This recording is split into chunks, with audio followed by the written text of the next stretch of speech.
So in order to get a good band score in the writing module, the first thing that you should do is you must be able to look at your essay from the examiner's perspective.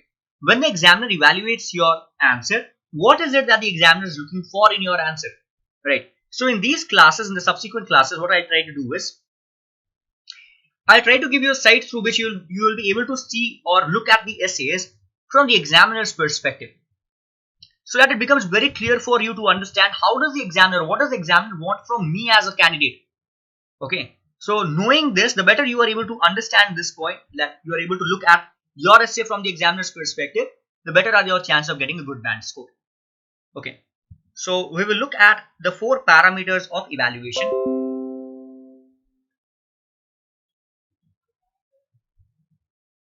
Okay, parameters of evaluation.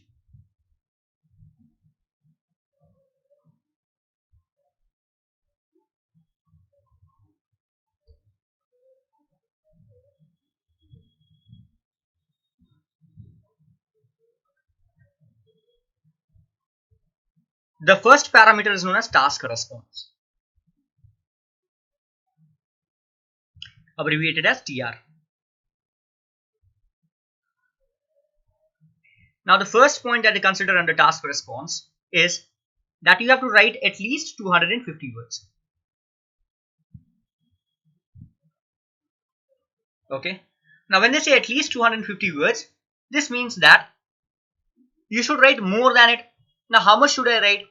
Is there any negative marking if I write more? Guys, there is no negative marking. You can write 300 words, you can write 350 words, you can write 400 words. There is no negative marking, there is no upper limit to it. But there are few disadvantages of writing too much words again. The first disadvantage can be that if you write too much, you might not be able to manage the time. The second is, the more you write, the more you are making yourself prone to making mistakes. There are more chances of making mistakes if you write more, right? So for these two reasons, you should write definitely more than 250 words, but you should try to wind up your essay somewhere around 270 to 280 words. This is considered to be a good word count. Do not exceed 280. Okay, but remember that you don't have a negative marking even though you cross it. Second is, but yes, if you write less than 250 words, you are definitely marked down. Second is, how well do you paraphrase the question? What is the meaning of paraphrasing? Paraphrasing means reading the question from the question paper, understanding it, and then writing the question in your own words. We all know that the first paragraph of every essay is known as what? It's known as introduction.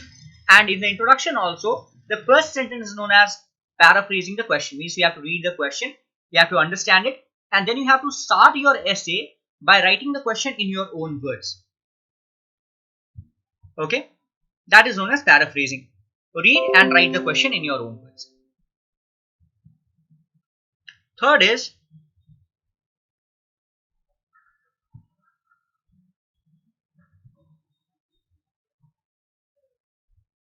fully developed response.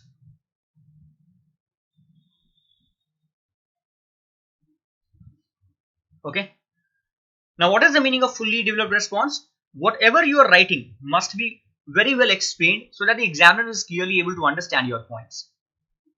Okay, so for this, what you should do is, every paragraph should have a main idea or a topic sentence, followed by explanation with reason, followed by examples, and at the end you should give a conclusion. Our essay as a whole has an introduction and a conclusion. The first paragraph is known as introduction and the last paragraph is known as conclusion. Similarly, each of the body paragraphs also have their own introduction and conclusion. The first line of the body paragraphs, which is known as main idea or the topic sentence, is the introduction for the paragraph, and the last sentence is known as the conclusion. Okay, so if you write it in this way, it makes sure that the examiner is able to understand what you are trying to write. It should be very cogent or very clear to understand for the examiner what you are trying to put forward. The fourth one is paragraphing.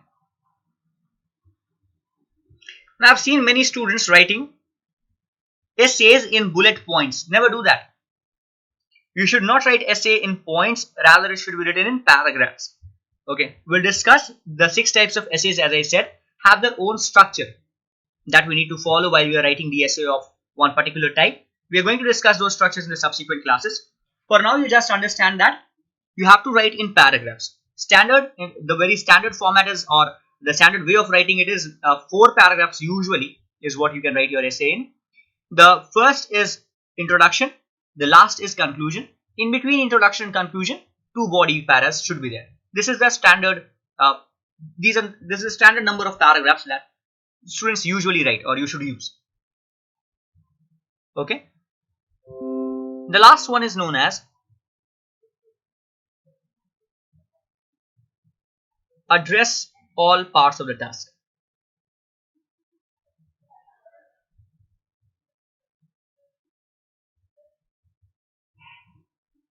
Now, what is the meaning of addressing all the parts of the task? Now, as I said, that there are 6 essay types that we have on the IELTS, right? Out of these 6 essay types, one of them is discuss both the views and give your opinion. The format of the question is something like this.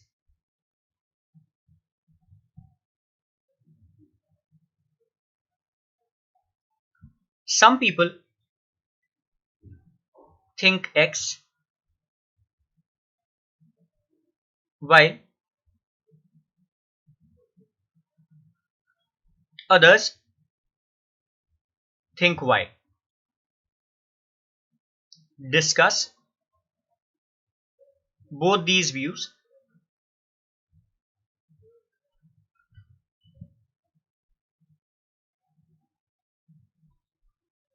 and give your opinion.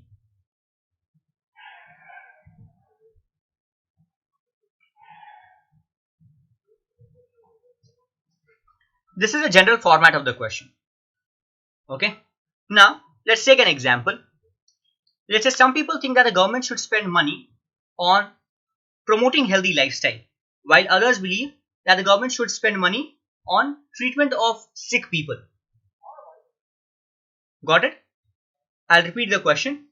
The first is, some people think that the government should spend money on promoting healthy lifestyle, while others believe that the government should spend money on treatment of people who are already sick or treatment of sick people. Okay. Now the question says, discuss both these views and give your opinion. Okay.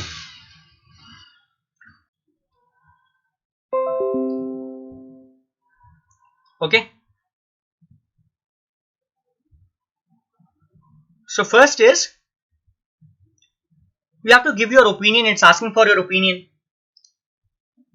So what is the first view that we have? The government should spend money on promoting healthy lifestyle, and the second view is that the government should spend money on treatment of sick people. So out of these 2 views, the first thing that you have to do is, you have to decide, you have to take a stand. Which view do you agree with? Do you agree with the first view or the second view? Got it? Now, after you have decided that, you must take a stand. Take a stand or give your opinion.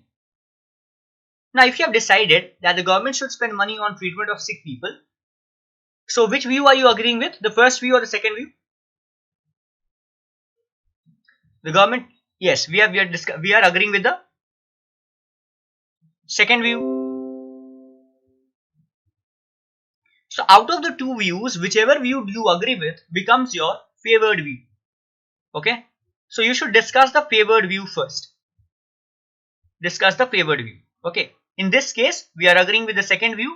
Therefore, second view is the favored view. And third, you have to discuss the other view. Got it? So there are 3 parts of this task that we need to fulfill.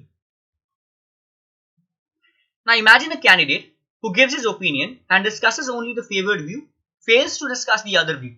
Has this candidate addressed all the parts of the task? So this candidate has not addressed all the parts of the task, because there are 3 parts and this candidate has addressed only 2 parts, right? Or if the candidate has discussed both the views but did not give his opinion, even in this case the candidate has not addressed all the parts of the task, right? So as soon as you read the question, you must read and understand what is the question asking me to do.